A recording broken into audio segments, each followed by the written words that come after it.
Shalom Bapak Ibu, selamat malam. Renungan kita pada hari ini berjudul Hiduplah dalam Kasih. Firman Tuhan terambil di Kisah Para Rasul pasal 4 ayat ke-31. Adapun kumpulan orang yang telah percaya itu, mereka sehati dan sejiwa, dan tidak seorang pun yang berkata bahwa sesuatu dari kepunyaannya adalah miliknya sendiri, tetapi segala sesuatu adalah kepunyaan mereka bersama.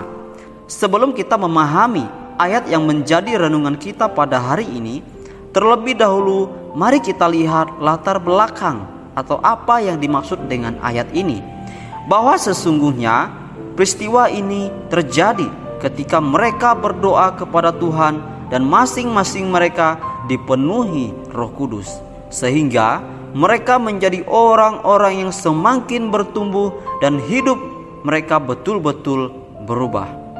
Satu kali saya ngajar anak SD, ada satu murid susah sekali dikasih tahu jangan ribut, tapi malah ribut mulu.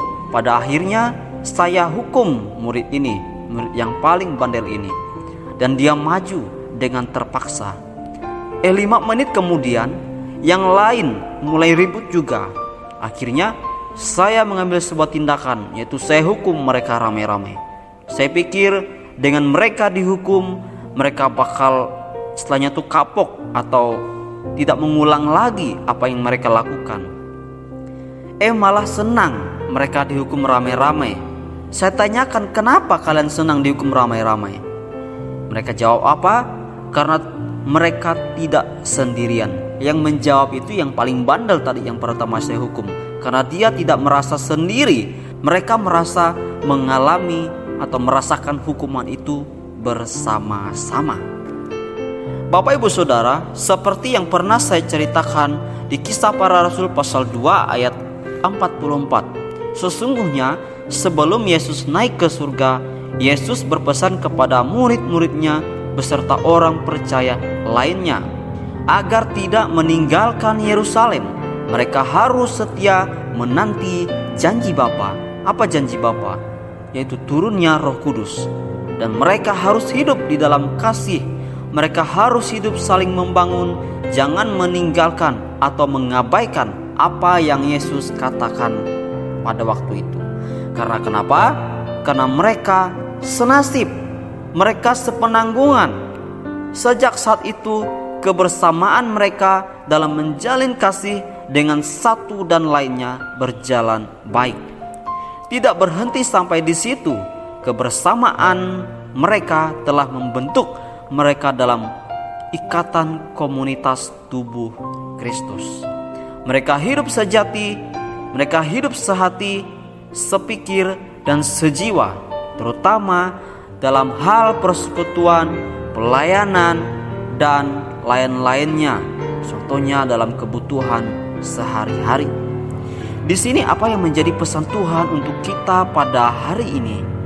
Tuhan mau kita hiduplah sehati sejiwa, yaitu artinya kita adalah sama-sama orang yang percaya kepada Kristus. Hiduplah saling menolong, saling mendoakan, saling mensupport satu sama lain. Jika ada rekan yang sedang dalam masalah, saling membantulah dan sebagainya. Kenapa? Karena kita semua adalah sama-sama orang yang menjadi kepunyaan Tuhan. Ingat apa yang kita alami saat ini. Kita sedih, Tuhan juga ikut merasakan. Saat kita bahagia, Tuhan juga ikut merasakan.